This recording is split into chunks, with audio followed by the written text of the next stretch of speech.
Good morning, dear students. Welcome back to the second session of marketing segmentation. In the previous session, we already discussed about why market segmentation. Why do we want to do it? We also discussed about on what grounds, on what basis we have to do the market segmentation. In this session today, we are going to discuss about market segmentation in more detail. In much detail, first to start with the meaning of it. Segmentation is essential. Segmentation is essentially the identification of subset of buyers within a market that share similar needs and demonstrate similar buying behavior. वो सारे लोगों को साथ में लेके आना है जिनका बिहेवियर सेम है, जिनकी नीड सेम है, जिसका बिहेवियर सेम है, जिसकी जरूरत सेम है. The world is made up of billions of buyers with their own set of needs and behavior. The world is made up of billions of buyers with their own set of needs and behavior. यहाँ पे सबके अपने अपनी needs और behavior है. And segmentations aim to match groups of purchaser with the same set of needs and buyer behavior. अपने को यही तो पकड़ना है, यही तो मैच करना है कि अलग अलग परचेस, अलग अलग बिहेवियर, अलग अलग नीड के लोगों को जो जो कॉमन है उनको साथ में लाना, जिन लोगों की सेम जरूरत है उनको साथ में लाना. एंड इसी को कहा जाता है सेगमेंटेशन, ग्रुपिज्म. अलग अलग ग्रुप में लोगों को प्रॉपरली डिवाइड करना. This is the process of dividing and subdividing. This is dividing and subdividing. पहले divide करो. For example, vegetarian people, non-vegetarian people. Now, in non-vegetarian, you have subdivision, people who are ready to eat different kinds of non-vegetarian foods. Dividing and subdividing large homogeneous market into clearly identifiable segment. Large market को divide करना homogeneity के हिसाब से, equality के हिसाब से, and having a similar needs, जिसकी जरूरत सेम है, want सेम है, demand characteristic सेम है, इसी को कहा जाता है segmentation करना, divide करना. Its objective is to design a marketing mix. इसका objective क्या है? Design a marketing mix that precisely matches the expectation of customer. एक ऐसा marketing mix बनाओ that precisely match, जो match करे किसके साथ? The expectation of the customer. जो customer की हमारे से अपेक्षा है वो बनाओ. In the targeted segment, जो target segment है उसके कस्टमर की जो हमारे तरफ से अपेक्षा है वो हमें क्रिएट करना है. That we have to create. Okay, and it is called as a marketing segmentation, dividing the market in a different groups. Because उसके बगैर हम सभी लोगों को सब कुछ satisfy नहीं कर पाएंगे. Now हम लोग उसके एक दो definitions को पढ़ेंगे. Just try to read the definition. Definition of a marketing segmentation. You can read the definition. Market segmentation is the subdividing of customer into homogeneous subset of customer where any subset may conceivably selected as a market target. to be reached with distinct marketing mix.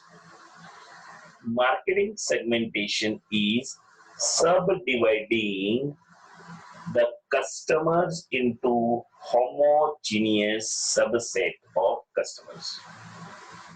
एक category के customers में divide करना, where any subset में conceivably selected as a market, जो subset में conceivably selected as a market target to be reached with a distinct marketing mix, जो अलग अलग मार्केटिंग मिक्स से हमने क्रिएट किया है वो हमें यहाँ पे प्रॉपरली कंसीव करना है.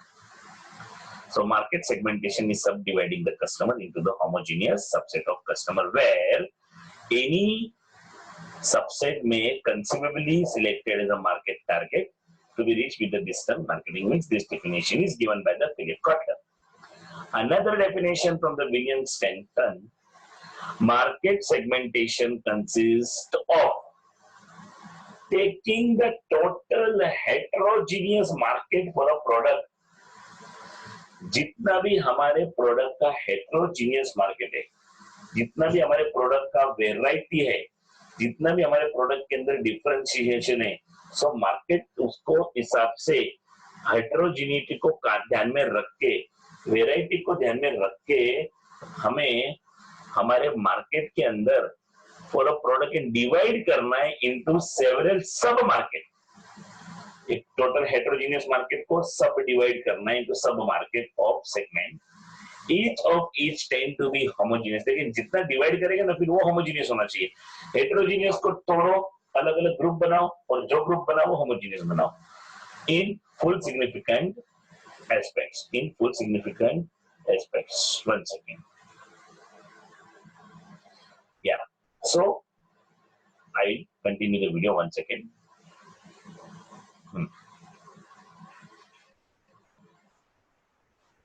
Yeah.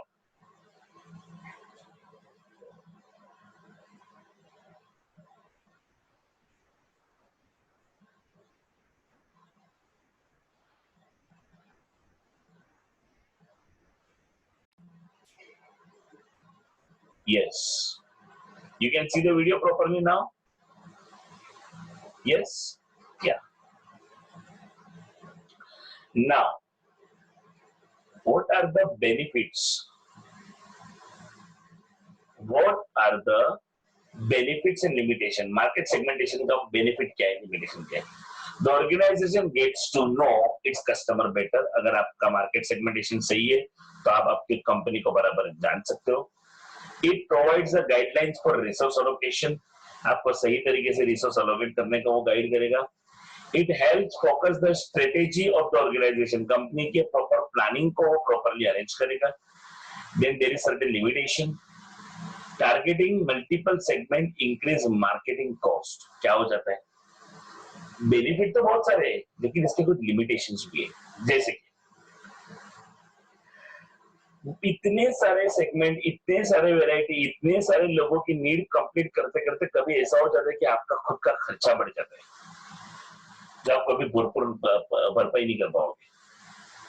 फिर क्या फायदा? इतना सारा वैरायटी बनाने बैठेंगे, you will lose somewhere. Then segmentation can lead to proliferation. There is large number of product. इतने सारे प्रोडक्ट तुम्हारे भी बन जाएंगे कि तुम बना के पागल हो जाओगे. एक टाइम ऐसा आ जाएगा कि कितना प्रोडक्ट प्रोड्यूस करो, कितनी वैरायटी बनाओ, फिर अचानक से किसी सेगमेंट को बंद भी करना पड़ता है एंड वो यूनिट बंद हो जाता है, नुकसान हो जाता है. Narrowly segmenting a market can hamper the development of the broad brand equity. इतना सारा डिवाइड करोगे तो लोग भी कंफ्यूज हो जाएंगे कि ये कंपनी एक्चुअली बेचना क्या चाहती है. Sometimes it happens कि आपका मार्केट में रेपुटेशन के ऊपर सवाल आ जाए. And sometimes don't achieve the desired goal. इतनी मेहनत करने के बाद भी कभी-कभी आप आपके टारगेट को अचीव कर पाते नहीं हो, तो क्या फायदा? So बेनिफिट क्या था? Organization get to know its customer better. हमारे कस्टमर को ज्यादा अच्छी तरीके से हम जान सकते हैं. Provide guidelines for resource allocation. सही तरीके से रिसोर्स को allocate कर सकते हैं. It helps in focusing the strategy of the organization. हमारे organization की strategy को हम improvise कर सकते हैं. इसके limitation है. It target the multiple segment, increases the marketing cost. It target the multiple segment, अलग अलग segment को target करता है जिससे marketing cost हमारा बढ़ता है, प्रॉब्लम है. Sometimes it leads to proliferation, that is इतने सारे large number of products हम बना के रख देते.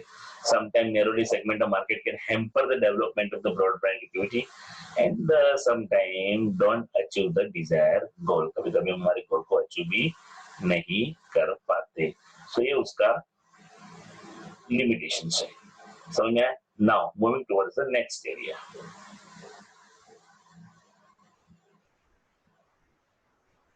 Just a second. Yeah.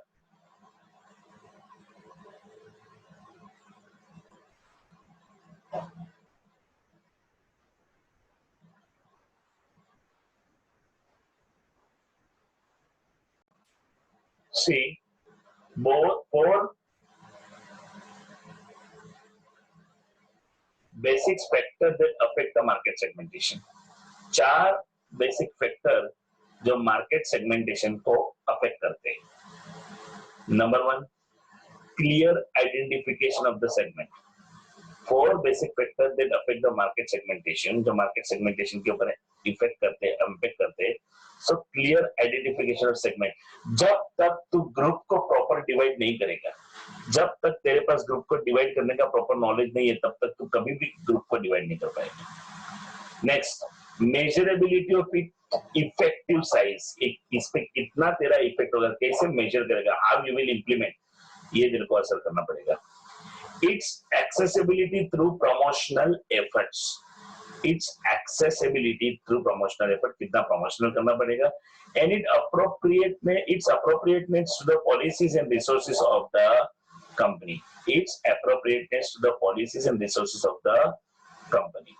हमारे कंपनी के पॉलिसी को और हमारे कंपनी में जो रिसोर्स है उसके लिए वो काफी है या नहीं, वो भी हमें देखना पड़ेगा. Now coming towards the types और basis of market segmentation.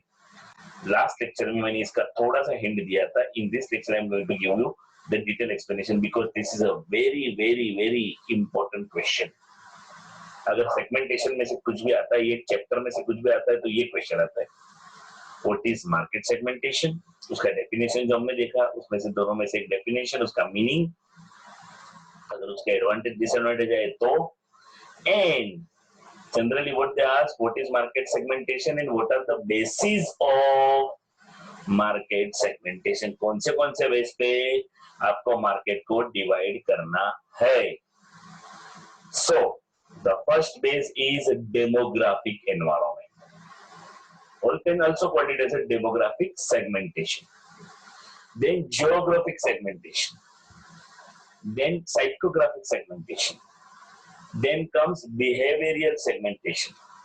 So there are 4 different segmentation. Number 1, demographic segmentation, geographic segmentation, psychographic segmentation, and ultimately behavioral segmentation. हम सबके बारे में one by one पढ़ेंगे. Now when we speaks about the demographic segmentation, in demographic segmentation the first thing is age. अब देखो as को कैसे divide किया है. अंडर 5 यानी 5-7 से छोटे उम्र के, 5 to 8 years, 9 to 12 years, 13 to 17 years, 18 to 24 years, 25 to 29 years, then 30 to 39 years, 40 to 49 years, 50 to 59 years, and 60 and above. Dear students, try to understand कितना डिवीजन है एज में, और क्लियरली कहना चाहूंगा जैसा एज ग्रुप वैसा डिमांड. जो आपकी डिमांड 5 से 8 साल के बच्चे थे तभी थी, 9 से 12 साल के बच्चे थे तभी थी, वो डिमांड आपकी 18 to 24 में नहीं है, और डेफिनेटली 25 से 29 में वो नहीं रहेगी, 30 से 39 में भी नहीं रहेगी. As per the age group changes, the demand automatically changes. So accordingly, second point is gender. Now when we speak about the gender, definitely male female. आज कोई भी शॉप में जाओ, for example you been to the shoes और you can been to the chappal shop, आपने देखा है male section अलग रहता है, फीमेल सेक्शन अलग रहता है, क्योंकि both have a different style. You know, cloth section, male section different, female section different. Everywhere you go, majorly there is a different market for the product purchased by the male and the female. तो ये भी दूसरा segmentation का area. कैसे divide कर रहे थे? कोई एज के हिसाब से डिवाइड किया, जेंडर के हिसाब से डिवाइड किया, देन ऑक्यूपेशन के हिसाब से भी लोगों को डिवाइड करो. Professional, advocate, lawyer, advocate, then it comes like consultants, तो professional peoples, doctors and all, तो उनका एक अलग कैटेगरी होता है. सेल्फ एम्प्लॉयड, जो खुद ही मतलब कहीं पे जॉब करने नहीं जाते, सेमी प्रोफेशनल होते हैं कुछ लोग, क्लरिकल लोग होते हैं, एडमिनिस्ट्रेशन वाले लोग होते हैं, सेल्स में काम करने वाले, ट्रेड में काम करने वाले, माइनिंग में काम करने वाले, प्राइमरी प्रोड्यूसर बेचारे मैन्युफैक्चरर लेवल के वो लोग होते हैं. देन स्टूडेंट कैटेगरी अलग होती है. एज अ स्टूडेंट आप लोग भी एक टारगेट हो कंपनीज के लिए. होम ड्यूटीज यानी घर काम करने वाले लोग अलग रहते हैं. अनएम्प्लॉयड की डिमांड अलग रहती है, और बेचारे रिटायर्ड लोगों की भी डिमांड अलग अलग होती है. तो जैसा आपका ऑक्यूपेशन वैसी आपकी डिमांड. एक रिटायर्ड पर्सन, उसकी इनकम जो आती है रिटायरमेंट के बाद कुछ बचा है, उसके हिसाब से ही ऑर्डर करेगा. सबसे बड़ा डिफिकल्ट काम होता है वो कस्टमर को अट्रैक्ट करना जो अनएम्प्लॉयड है, क्योंकि वो पेमेंट नहीं कर पाते, उनके पास पैसा नहीं होता, उनके पास फाइनेंशियल प्रॉब्लम्स होते हैं, तो उन लोगों को अट्रैक्ट करना सबसे डिफिकल्ट बात है. Then they also produce a different kind of product for the students की नीड के हिसाब से, वैरायटी के हिसाब से प्रोडक्ट करते रहते हैं. Then there is another demographic segmentation like marital status. Single है आप, if you are married or what, divorce, widowed, अलग अलग कैटेगरी के लोगों के अलग अलग market segmentation depending upon the situation. Then comes the very important criteria of segmentation, क्योंकि ये सबसे important है. Age, gender, occupation, marital status से भी ज्यादा इंपॉर्टेंट है तुम कमाता कितना है, क्योंकि हमारा सारा खरीदी, हमारा सारा परचेस हमारे इनकम के ऊपर डिपेंड रहता है. यस और no? Yes. So when we speaks about the income, तो अंडर 10,000 यहाँ पे डॉलर में बताया गया है, हम रुपीस में कन्वर्ट करते हैं. 10,000 से नीचे कितने लोग कमाते हैं? 10,000 से 20,000 के बीच में कितने लोग कमाते हैं? 20,000 से 30,000 के बीच में लोग कितने कितने हैं? 30 to 40,000, 40 to 50,000 and 50,000 and above. तो ये पूरा डिवीजन हो रहा है लोगों का इनकम के मुताबिक, और हम अलग अलग इनकम ग्रुप को अलग अलग तरीके से अट्रैक्ट कर सकते हैं. मार्केट में सादा मारुति भी मिलता है, तो मार्केट के अंदर मर्सिडीज भी मिलता है. अब मारुति की बात करें तो मारुति के अंदर 3 लाख की कार से लेके 30 लाख की कार भी मिलती है. यानी कि जैसा तेरा इनकम, कंपनी तेरे को मारुति चाहिए ना, मिलेगा तो 30 लाख का कार ले, तेरी नीड के हिसाब से कार ले, तेरी पर्सनालिटी के हिसाब से कार ले. सीधी भाषा में बोलूं तो तेरी इनकम के हिसाब से कार ले. So that is one part, income. Then comes religion. Religion मतलब आप कौन से धर्म से हो, उसके हिसाब से आपको मार्केट में सेगमेंट किया जाएगा. जैसे कि हिंदू, मुस्लिम, बुद्धिस्ट, जैन. अभी देखो जैन का पर्यूषण आजकल से शुरू हुआ, तो उनकी डिमांड अलग रहेगी. देन जब रमजान होता है तो उस समय पे डिमांड अलग होती है. देन अभी श्रावण मंथ चालू है, तो उसके हिसाब से उसकी डिमांड होती है. यानी हमारे हमारे धर्म के हिसाब से भी मार्केट डिवाइड होता है. सो डेमोग्राफिक सेगमेंटेशन में हमने क्या क्या देखा? Age, gender, occupation, marital status, income, and religion. Oh, you understood till here. We'll go with the another segmentation.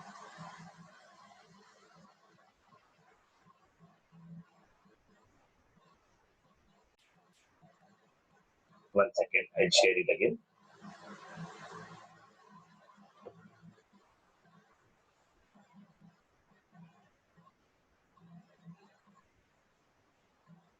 Just a second. Yeah.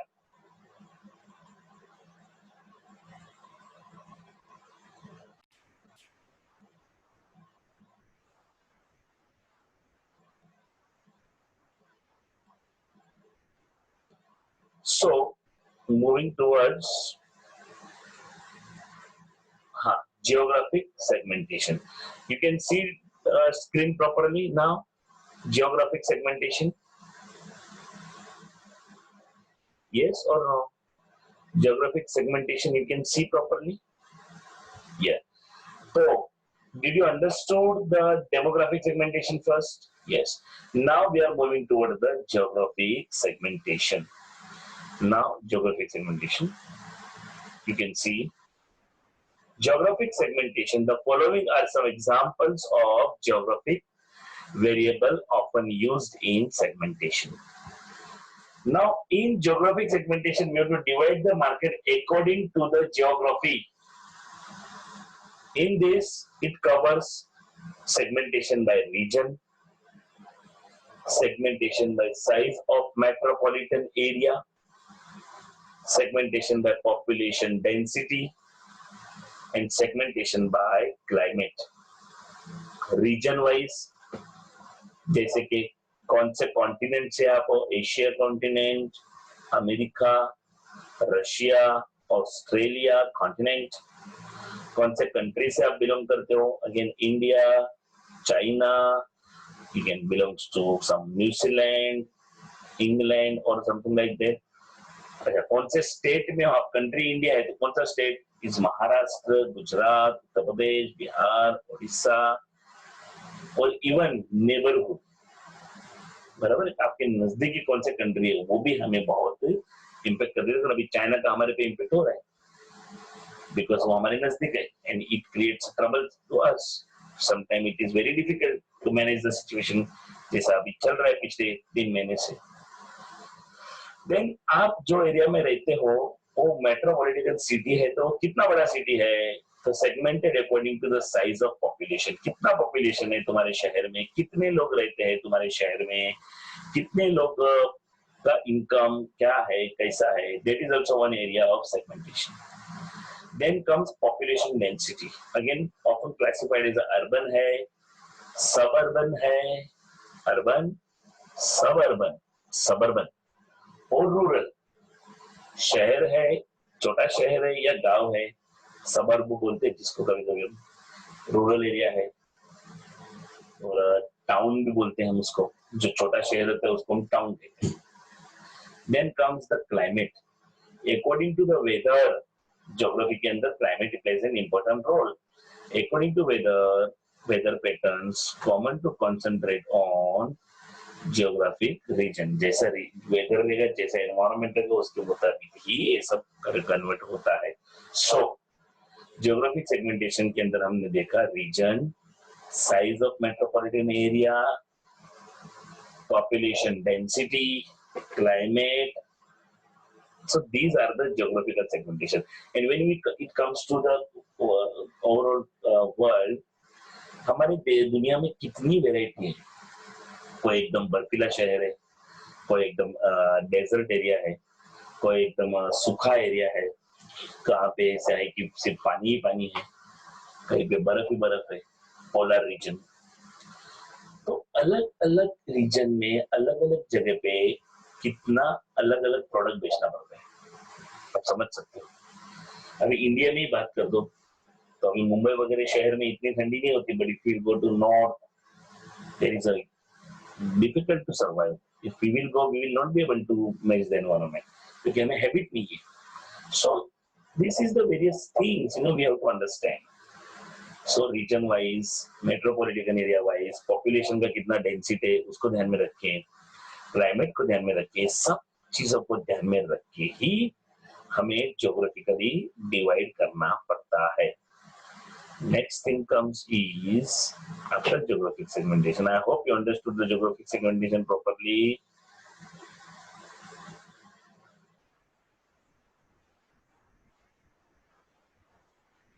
Just a second. Again, I will share the screen so you will come to know properly.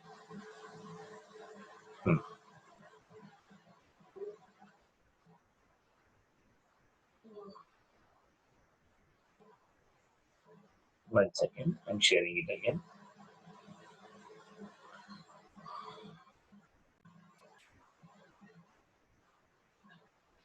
Will you able to see the screen properly? Psychographic segmentation. Psychographic segmentation आपको दिख रहा है बराबर? Yes or no? Yes. Now the third point comes is a psychographic segmentation. ध्यान से समझने की कोशिश करना। इसके अंदर जो पॉइंट्स है वो पूरे साइकोलॉजिकल पॉइंट्स है। इट कवर्स सोशल क्लास, समाज के कौन से क्लास से आप बिलोंग हो, समाज के कौन से कैटेगरी से आप बिलोंग हो, social class. Then it covers life style, कौन सा लाइफ स्टाइल आप जी रहे हो, कौन सा लाइफ स्टाइल आप अपना रहे हो, लाइफ स्टाइल। सोशल क्लास के अंदर मैं एग्जांपल के साथ बता सकता हूँ आपको कि समाज के कौन से लेवल में आप आते हो, कौन से कैटेगरी में आप आते हो, कौन से ग्रुप से आप बिलोंग करते हो, यानी कि आपका स्टेटस क्या है, आपका खुद का अस्तित्व कितना बड़ा है, आपका खुद का लेवल कितना बड़ा है, वैसा आपका परचेजिंग होगा। आपने देखा है बहुत बड़े बड़े नेता वगैरह रहते हैं, उनका स्टेटस बड़ा रहता है तो उन लोग का कार, उनका कपड़ा पहनने का स्टाइल, उनका स्पेक्स, ग्लेयर, वो जो यूज करते हैं वो सारे इक्विपमेंट्स एकदम हाई स्टैंडर्ड रहते हैं। फिर आपने कोई बड़े बिजनेसमैन को देखा रहेगा तो उनका स्टैंडर्ड कैसा रहता है। तो कौन से समाज के कौन से क्लास से आप आते हो, कौन से हिस्से से आप आते हो, कौन से कैटेगरी से आप आते हो, वो आपको समझना है। वैसा आपको आपका प्रोडक्ट का परचेस करना है, वो हिसाब से प्रोडक्ट को परचेस करना है, वो हिसाब से आपको देखने का है कि क्या हम लोग कर रहे हैं। देन आपका लाइफस्टाइल, कैसा लाइफस्टाइल जी रहे हो आप, लेविश लाइफस्टाइल जी रहे हो, सिंपल लाइफस्टाइल जी रहे हो, एडवांस लाइफस्टाइल जी रहे हो, इजी लाइफस्टाइल जी रहे हो, कैसा लाइफ जी रहे हो आप, what kind of a life you are having, what kind of a this you are having, you know, you have to analyze it, you have to understand it, you have to check with that. So lifestyle. Then comes your personality, what personality you have. Personality is not only about the physical personality, but क्या position पे तो काम कर रहा है. For example, if you are working in a company as a peon and you are wearing a एकदम Rado का घड़ियाल पहना है और एकदम गोल्ड में 2-4 चेन पहन के जाता है। आजकल लोगों का आदत देखिए मैंने, gold chain, this that, you know, कितना कितना वैसा वेराइटी लगता है। यानी कि देखो आपका पर्सनालिटी मैटर करता है।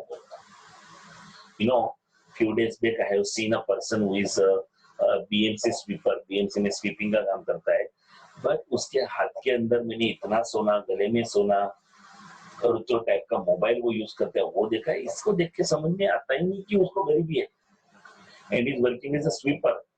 नाउ उसका लाइफ स्टाइल है, वो उसका परवड़ता है, he is capable of it, he is capable of spending, उसको खर्चा करने का अपन कुछ नहीं बोल सकता उसको, उसकी पर्सनालिटी। लेकिन अपने को वही चीज करना चाहिए जो हमारी पर्सनालिटी को सूट हो, which should suit our personality, which should suit our kind of a behavior. Then comes belief, मान्यता, विश्वास। क्या बिलीव कर रहा है, क्या मान्य कर रहा है, क्या विश्वास कर रहा है, आप किसमें मानते हो।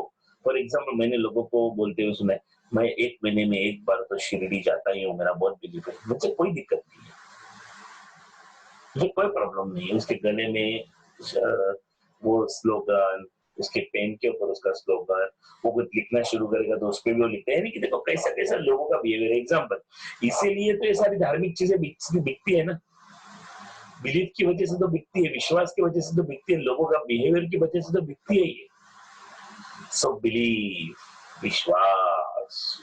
देन बिलीफ के अंदर अगर मैं बात करूं, आप वही चीज खरीदते हैं जिसपे हम बिलीव करते हैं।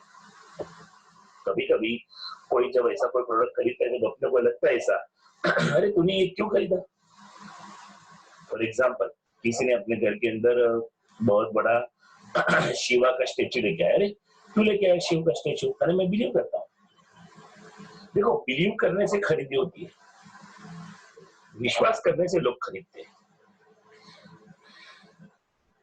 अच्छा, तूने नए कोई इतना महंगा एक कोई तो शर्ट खरीदा, you purchase a shirt costing rupees 3000 rupees, तेरे दोस्त ने 3000 का शर्ट क्यों खरीदा? बिकॉज आई बिलीव कि ये पहनने के बाद उसका मुझे डेकोरम अच्छा लगेगा, I must be different man. Believe, विश्वास।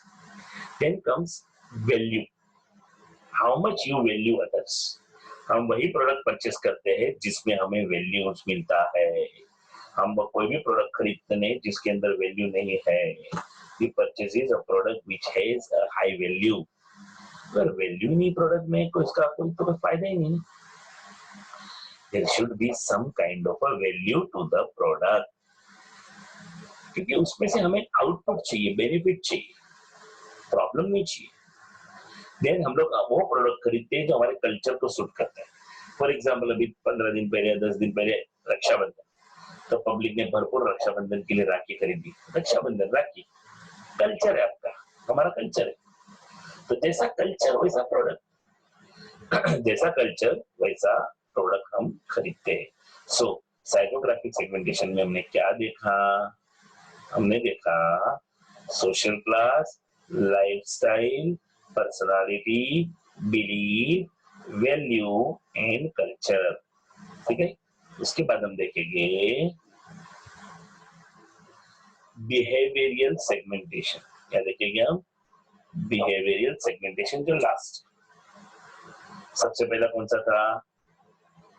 Demographic, geographic, psychographic and behavioural. Demographic, geographic, psychographic and behavioral. Now when we speak about the behavioral segmentation, ध्यान से पढ़ना। Behavioral segmentation divides the consumers into groups according to their observed behavior. अलग अलग group में divide करता है according to their observe behaviour. उनका behaviour को देख के, उनके बिहेवियर को चेक करके हम डिवाइड करेंगे। Many marketers believe that behavioral variables are superior to demographic and geographic. Many marketer company मानती है behavioral variable are superior. behavioral variable है वो डेमोग्राफिक और जियोग्राफिक से ज्यादा बेहतर है फाइंड आउट करने के लिए, डिवाइड करने के लिए। For building a market segments, and some analysts have suggested that behavioral segmentation is killing off demographics. कुछ लोग इसको पॉजिटिव में मानते हैं, कुछ लोग इसको नेगेटिव में मानते हैं। सो यहाँ पे हम देखेंगे बिहेवियर के अंदर हमने लोगों को कैसे कैसे डिवाइड करना है। सबसे पहला पॉइंट है परचेस और यूसेज ओकेजन। दूसरा है बेनिफिट सॉफ्ट। तीसरा है यूजर का स्टेटस। चौथा है यूसेज रेट कितना है, परचेस फ्रीक्वेंसी कितनी बार है। देन लॉयल्टी स्टेटस क्या है, and then buyer readiness, eagerness. फिर से बताओ, purchase and usage occasion, regular occasion, special occasion, festival occasion या गिफ्ट गिविंग। क्यों खरीद रहा है तो प्रोडक्ट? हर टाइम रेगुलरली खरीदता है इसलिए खरीद रहा है, या कोई स्पेशल ओकेजन है, शादी, कोई घर में family function, healthy function. Why you are purchasing? Is it a festival के लिए परचेस कर रहे हैं? Now for example when the Ganpati will come, people buys goods to welcome the Ganpati. Festive occasion है इसलिए खरीदा, या किसी को गिफ्ट देने के लिए खरीदा। ये चार यूसेज के हिसाब से मार्केट को डिवाइड करना है। बेनिफिट्स, और क्या बेनिफिट चाहिए? इकोनॉमी सस्ते में चाहिए, क्वालिटी ज्यादा चाहिए, कैसा सर्विस चाहिए, बहुत सर्विस चाहिए तो वैसा प्रोडक्ट ले। कन्वीनियंट, नजदीकी चाहिए, एक्सेसिबल, फास्ट मिले वैसा चाहिए। वो तेरे को देखना पड़ेगा कि कितना बेनिफिट तुझे चाहिए, उसके हिसाब से तुझे। User status, example first time user है, रेगुलर यूजर है, नॉन पहली बार खरीद रहा है, हमेशा तो खरीदता है या कभी खरीदा नहीं इतने, तेरा स्टेटस के हिसाब से तो खरीदेगा। अब यूजर है तो यूसेज कितना करता है daily. For example there are smoker who smokes 4, 5, 6 time per day. There are smoker who smokes once in a day. There are smokers who smokes once in a week. There are smoker who smoke once in a month. तो तेरा rate कितना है, कितनी बार? तो light user, heavy user, moderate user. Light user कम use करने वाला है, हेवी बहुत ज्यादा, मॉडरेट मीडियम। वो भी देखो। लॉयल्टी स्टेटस, लॉयल कस्टमर है, स्विचर है, स्विचर बोले तो आज मेरे से खरीदा, कल उधर से, परसों किधर से, ऐसा भागने वाला कस्टमर है। नॉन लॉयल है, भरोसा नहीं है, लैप्स, अपने को फायदा नहीं है। देन बायर रेडीनेस, कितना रेडी होता है वो खरीदने के लिए। पहली बात, अनअवेयर, उसको प्रोडक्ट मालूम नहीं है तो कैसे जल्दी रेडी नहीं होगा। अवेयर है, जल्दी खरीदेगा। इंटेंशन टू बाय, सच में खरीदना है या टाइम पास करना है। तो देखो बिहेवियरल सेगमेंटेशन में कितना कस्टमर की गरज तक हम पहुंच रहे हैं, उसका परसेज और यूसेज, ओकेजन क्यों खरीद रहा है चेक करो। ओकेजन क्या है, रेगुलरली ऐसी जनरल यूज के लिए ले रहा है, अच्छा कोई स्पेशल ओकेजन के लिए ले रहा है तो उसको ऐसे ट्रीट करो। फेस्टिवल के लिए ले रहा है या गिफ्ट के लिए ले रहा है। बेनिफिट सोर्स, इकोनॉमी, पैसा कम खर्च करने वाला है, क्वालिटी मांगने वाला है, सर्विस ज्यादा चाहता है, कन्वीनियंट, घर के नजदीक मिले, एक्सेस, फटाफट जाके लेके आओ, तो वैसा है तो उसको उसके हिसाब से प्रोडक्ट बेचो। यूजर का स्टेटस क्या है, फर्स्ट टाइम यूज कर रहा है, रेगुलरली यूज कर रहा है, या फिर नॉन यूजर है, आज तक कभी खरीदा नहीं जिसने, वैसा है तो उसके हिसाब से उसको बेचना पड़ेगा। देन लॉयल्टी स्टेटस, अगर सॉरी यूसेज रेट, अगर यूजर है तो कितनी बार यूज कर रहा है, अगर यूजर है तो कितनी बार यूज कर रहा है, फर्स्ट टाइम यूजर है, रेगुलर, नॉन यूजर, और usage rate, light user, heavy user या मॉडरेट यूजर। लाइट बोले तो कम खरीदने वाला, हेवी बोले तो ज्यादा खरीदने वाला, मॉडरेट बोले तो कम भी नहीं ज्यादा भी। लॉयल्टी कैसे, उसका लॉयल है, स्विचर है, बार बार खरीदता है, इधर से उधर से भागता है, इधर से, ये हमारे से ही हमेशा खरीदता है, हमसे ही परचेस करता है तो लॉयल, हमको पता है कि आज इधर आएगा तो कल उधर जाएगा। स्विचर, नॉन लॉयल, जिसका बिल्कुल भरोसा नहीं है, और लैप्स्ड, जिंदगी में hopeless. And then comes buyer readiness, example unaware, जो नहीं जानकार है वैसे लोग है, अवेयर जानकार है वैसे लोग है, इंटेंशन टू बाय, इनका है कि नहीं वो भी जरूरी है। So in short we studied about the 4 different segmentation. The first one is demography. We studied about the demographic segmentation. Then we studied about the another geographic segmentation.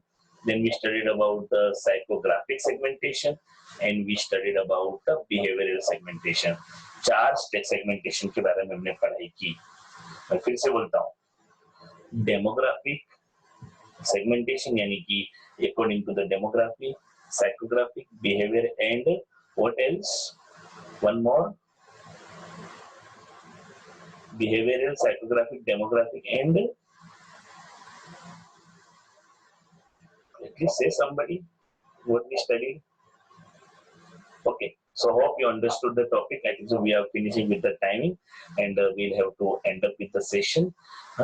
And thank you very much. Attend the lectures regularly. We'll have a more number of sessions like this, and we